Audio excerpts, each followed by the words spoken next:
তিস্তার বুকে ডানা মেলল গাইবান্ধা ও কুড়িগ্রামবাসীর দীর্ঘদিনের স্বপ্ন। মৌলানা ভাসানী সেতুর মাধ্যমে সৃষ্টি হল দুই জেলার সড়ক যোগাযোগ ব্যবস্থায় নতুন মাইলফলক। উচ্ছ্বসিত এই জনপদের মানুষ।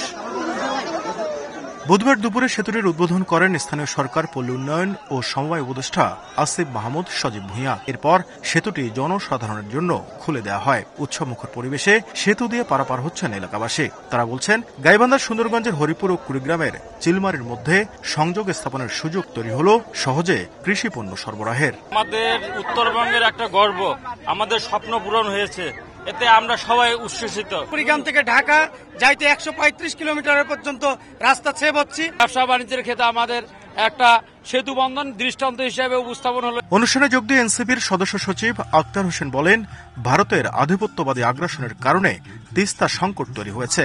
আর নির্বাচনের প্রশ্নে উপদেষ্টা আসিফ মাহমুদ সজীব ভূঁইয়া বলেন, এখনো জুলাই সনদের ক্ষেত্রে রাজনৈতিক দলগুলোর মধ্যে মতবিরোধ রয়েছে।